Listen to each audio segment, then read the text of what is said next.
Hey guys, thanks for tuning in to this week's episode on Real Estate Talk. Obviously, I'm with Bruce and Raheem. Today we are going to talk about flipping. So, to be honest, out of all the investment strategies, flipping is my least favorite. There is a lot more work involved. It is not half as sexy as they make it look like on TV. You actually do sweat, but that doesn't mean that it's not a good strategy. I'm going to turn this one over to Raheem because he actually is very good and has a very excellent track record with his flipping. So what do you do versus versus the average investor? Let's talk about that first.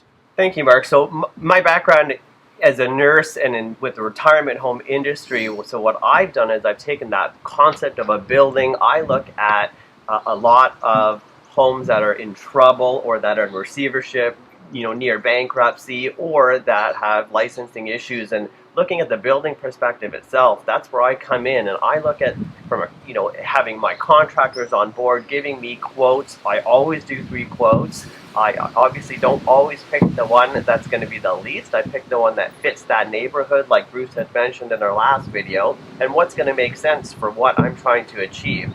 So from that standpoint, from the retirement home side, I actually take the lift on the actual building and the construction, and I build in the business. So my background, again, the retirement home sector, I market, I tour, I fill the beds, I bring the investment, so to speak, or the cap rate, or the income coming in from the services I offer, and I actually capitalize on that with that cap rate. And maybe Bruce can talk more about cap rate as well. And I take the lift in the actual building itself plus the business, and I sell that and flip that to an investor who's making 10 and 12 points on their investment.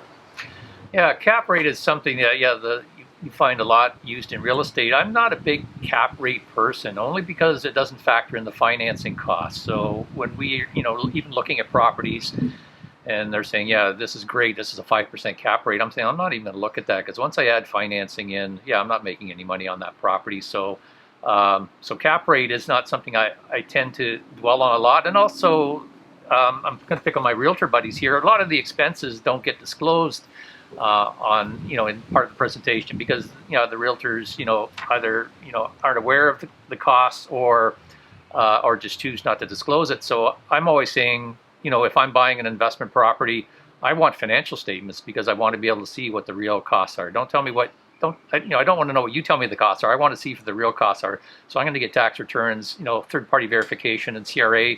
They're the best third-party verifier of information. So that's why I like to get past financial statements, and I can see what these properties are really worth. In terms of flipping, I think you mentioned the contractors. That's such an important part of it. And I've done a few flips, but not something like Mark said. It's not, I'll do them, but they're not my first choice, because I just don't have the teams in place. And I know a lot of people are better positioned to do flips because they are contractors by trade, or they have teams that they work with on a regular basis. So it's very difficult if I'm doing, one flip a year to, call the electrician and think he's going to drop everything to come and work on my project, because he's got, all his other projects ahead of mine. And when I'm looking for contractors, I'm always looking for cheap, quick, and fast. Cheap, fast, and what am I looking for? Cheap, fast, and good. I'm looking for cheap, fast, and good, and I'm usually not going to get 3 out of 3, so I'm happy to get 2 out of 3. So yeah, what are you waiting for? And I've used, tradespeople. I had one person doing drywall, a mudder. He was an artist when it came to mudding, and he was very reasonably priced, but he was hung over most of the time, so I wasn't sure if he was showing up for work or not. So again, he was good and he was cheap, but he wasn't fast. So so that's my dilemma when dealing with contractors. Is really who can you get that's they do good work and they're reliable and they're fast and they're reasonably priced. So, and I'll pick up on what you said, fees. The biggest thing that most people do not factor is the fees. When you're paying a real estate agent, which in this market you should be listing on the boards, I think. It costs money to break a mortgage. It costs money in taxes. There's so many fees that it just eats the profit alive. Now, don't get me wrong. There are some deals, but it is hard. Again, it's not sexy like TV makes it out to be, where they say, well, I came here 3 times and I made 6 figures.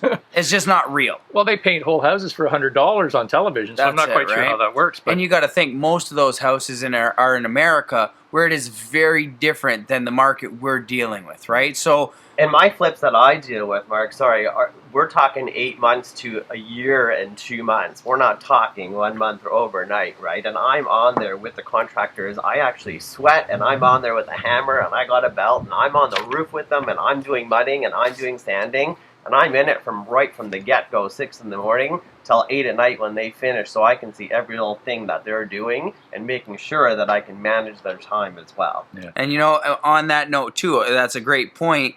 You have to factor in your time, okay? Because if you're on the job for 3 months straight and you've lost your work income, and you say, well, hell, I made $50,000. How much of that was time equity as well, right? That's something that you have to factor in. I'm not saying there's anything wrong with making that chunk of money, but if you could have made $10,000 working or $20,000 working, then did you really make $50,000, or do you have to take that off? There's a lot of things that I just don't think are really covered, because again, you have all these people that just want to sell you a program, or they want you to watch their TV show, so they give you a quarter of a picture. Here's the big picture, and they show you this much.